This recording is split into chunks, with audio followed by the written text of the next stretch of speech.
सर्वांना नागपंचमीच्या खूप खूप शुभेच्छा। नागपंचमी श्रावण महिन्यातील शुद्ध पंचमीला येणारा सण। याच सणापासून आता सर्व सणांची सुरुवात होणार आहे।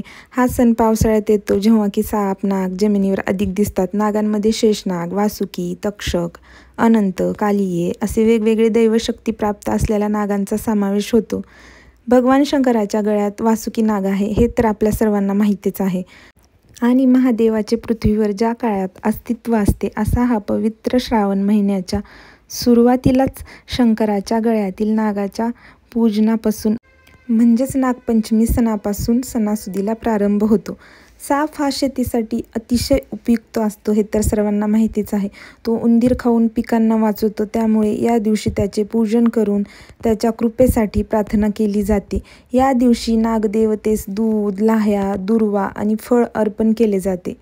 तुम्हाला माहिती आहे का, ज्या जागेवर साप, नाग निघतो तिथं आपण आस्तिक मुनीची शपथ असं का लिहितो? त्याच्या मागे कारण हे आहे की राजा जन्मजय याने वडिलांचा सर्पदंशाने मृत्यू झाल्याने नागवंशावर राग ठेवला आणि संपूर्ण नागवंशाचा नाश करण्यासाठी सर्पसत्र यज्ञ चालू केला, ज्यामुळे सगळे साप आगीमध्ये खेचले जात होते। आस्तिक मुनींनी राजाला बुद्धीने, शास्त्रवचनाने समजावले आणि यज्ञ थांबवण्यास भाग पाडले। या आस्तिक मुनीमुळेच नागवंशाचा नाश टळला आणि काही ठिकाणी नागदंश टाळावा म्हणून आस्तिक मुनीची शपथ असं लिहिलं जातं। खूप जणांना आणि नवीन पिढीला आपण सण का साजरे करतो हेच माहीत नसतं। आय होप तुम्हाला माझ्याकडून फुल नाही फुलाची पाकळी अशा प्रकारे इन्फॉर्मेशन मिळाली असेल। मला पण सगळं पूर्ण काही माहीत नाही आहे, पण मला जेवढं माहिती होतं तेवढं मी तुमच्याशी शेअर केलं। शेवटी मॉडर्न युगात आपली संस्कृती जपणं हे पण महत्त्वाचंच। तर आजच्या या मंगलमय दिनी गोडाचे पदार्थ तर होणारच। आज मी पुरणपोळीचा पूर्ण स्वयंपाक केला होता, नैवेद्य दाखवला।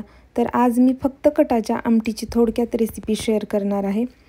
कढईत तेल घेऊन त्यामध्ये जिरं, मोहरी, हिंग टाकून नंतर अद्रक लसूण पेस्ट व गॅसच्या फ्लेमवर भाजलेला कांदा, खोबऱ्याची आणि कोथिंबिरीचं वाटण घालून छान फ्राय करायचं।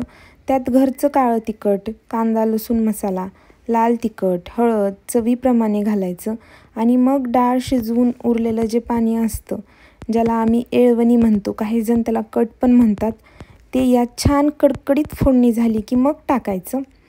यामध्ये आवडीप्रमाणे मीठ घालायचं आणि नंतर चिंचेचं पाणी घालायचं आणि सगळ्यात शेवटी आपला आवडता पदार्थ म्हणजे कोथिंबीर कट करून छान घालायची। तर तयार आहे सणाची येळवण्याची आमटी। तुम्हाला कशी वाटली मला नक्की नंतर कमेंट करून सांगा। तर इथे माझा पूर्णपणे स्वयंपाक रेडी आहे। तर आजची इन्फॉर्मेशन आणि माझा स्वयंपाक तुम्हाला कसा वाटला हे कमेंटमध्ये मला नक्की सांगा। आणि जर तुम्हाला माझ्या रेसिपीज आवडत असतील तर माझ्या चॅनलला नक्की सबस्क्राईब करा। भेटूयात अशाच छान छान रेसिपीसोबत नेक्स्ट व्हिडिओमध्ये। तोपर्यंत बाय।